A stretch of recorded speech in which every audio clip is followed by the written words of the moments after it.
Alright, here we go.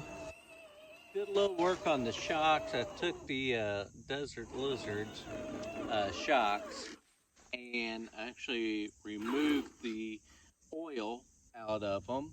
And I did a little experimenting with the shocks, and I went with a medium downforce spring because they have two stages of springs. One's a downforce, one's an upforce. So I went with a long, soft up force, so their up travel is controlled by that spring, and then the down force, that's the spring that pushes them back down into the ride height or ride level. And so they're in the front. Don't have the rear ones yet, so I'm going to see how these work. So let's see. This is one of my rock piles here. It's pretty aggressive, actually. You can tell.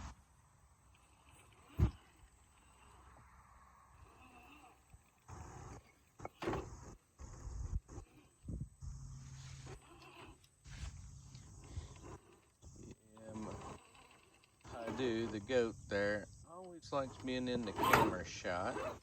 Don't know why, but she does.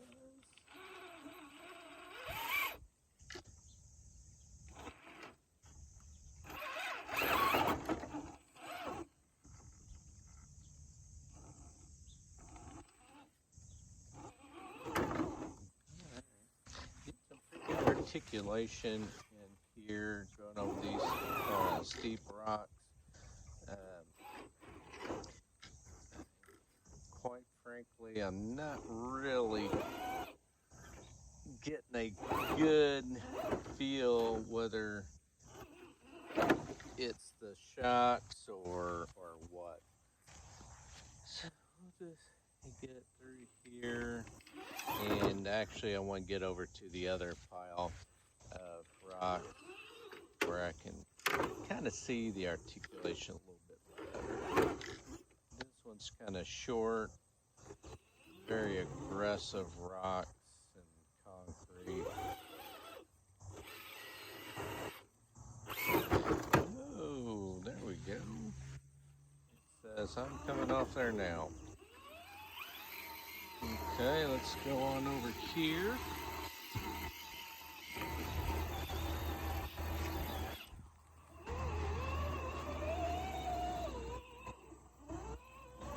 Little V notch there, and then coming up off the rocks. Good deflection on the tires, and this thing just kind of walked right on through these differentials catching on that rock. So let's try another angle.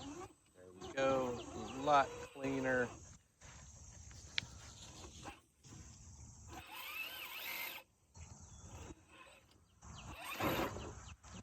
Hop and off we go.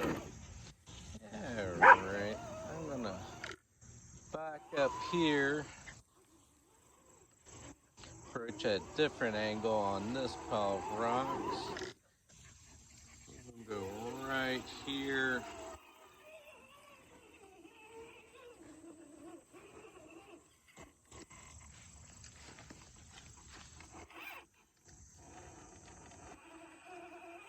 Tell you what, this Holmes 13 turn motor, along with the Proline Hyrax tires, I really like the results here on these rocks. It just, a lot of power.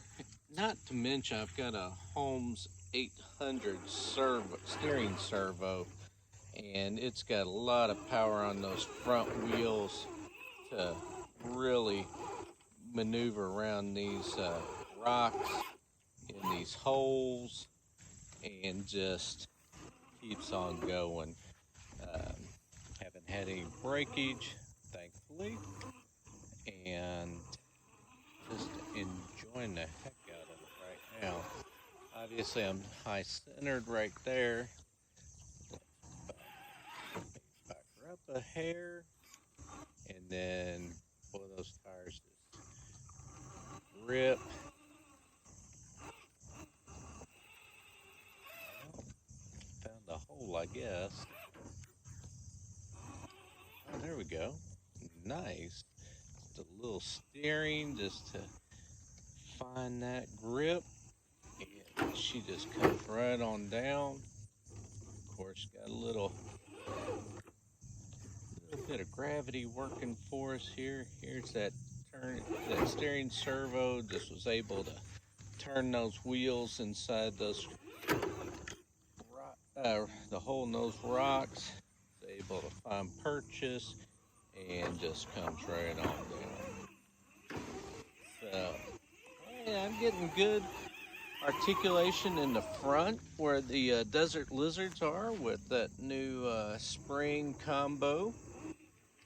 Looking pretty good. I'm getting a lot of deflection with the axles. Sorry, right now I am getting ate up by bugs. I tell you, these Kentucky mosquitoes and gnats just like to feast out here. But like I was saying there, good articulation. The wheels are staying planted. There's good uh, good movement on the axle. Oh, I got that back wheel way down in the hole there. Things get kind of wrapped up in the rocks. Let's back out of that. The hair, yeah, he's really wrapped up there. It's wow. Okay, let's find a different angle here. Got single stage foams in the back, and they're not vented, so that's why I think I'm getting so much deformity out of the back tires. So let me try this again. A little different approach angle, and see if I can get up here.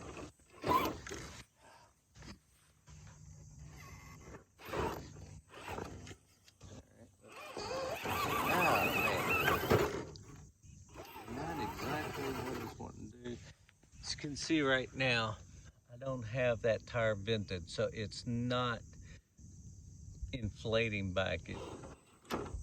When it was really wrapped up in the rocks, it forced the air out, and now it's not back around. It is really out of shape. So I'm either going to have to vent the tires or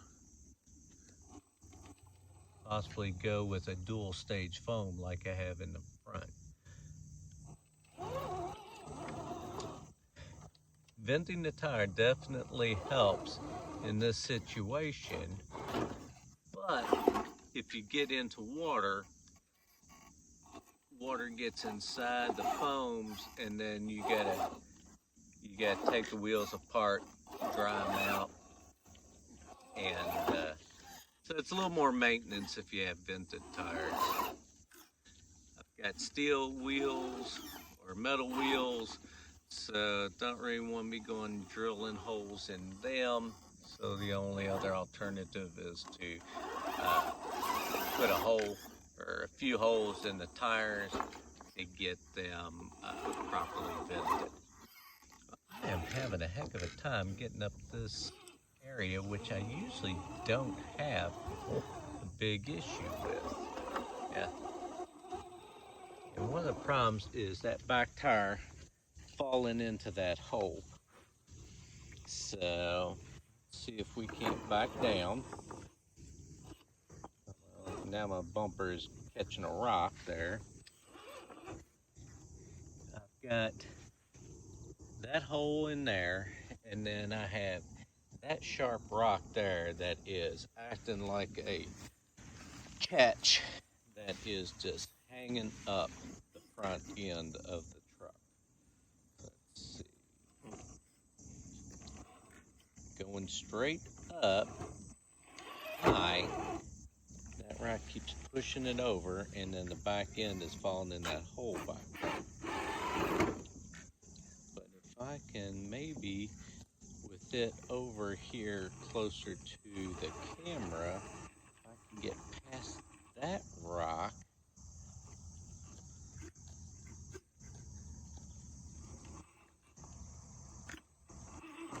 there we go. Maybe.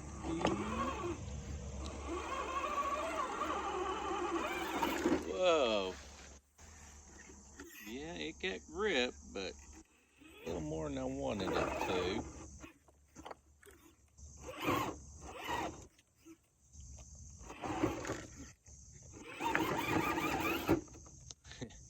Well, that's one way of getting out of there. Alright, let's see here.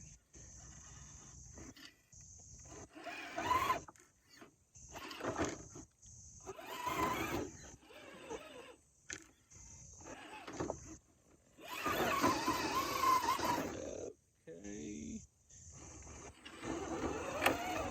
There we go. Looking nice, looking nice. Oh, and you watched the last video. This is where I kind of got in trouble because it fell over to the vehicle's right, the camera's left, and it didn't end well. Yeah, back tire is still not inflating, so it is still kind of wonky, which is not helping me out right now. Because if it was fully round, it might get a little more traction. It might get me out of this. Let's see if we can. Okay. Now, if I can get it back over this way. Alright. So that home servo, the steering servo is direct power. It's coming straight off the battery. It's not going through the ESC. It's got a little bit more power. Use a 3S battery, 11 volts. So that helped. And there we go. Off of there just the way I wanted to. So the Desert Lizard shock working pretty good. I like the articulation I was getting off that front axle there where the Desert Lizard shocks are. The stock shocks are in the back. The Hyrax tires perform really good.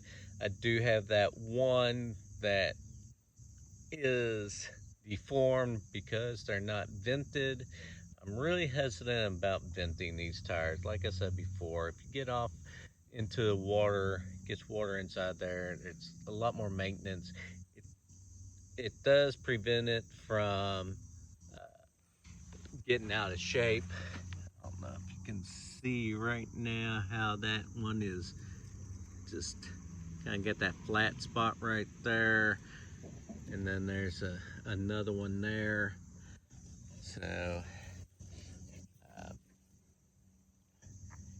yeah, venting, all it means putting a few holes in there, like 3 or 4 holes in there so air can get in there.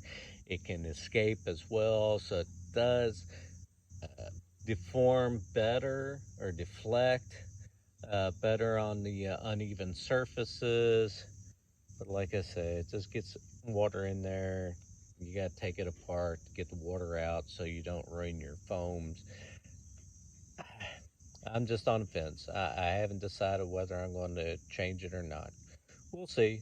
And if I do, I'll let you know and we'll do a video on it. But otherwise, I hope y'all enjoy this and y'all take care. Bye.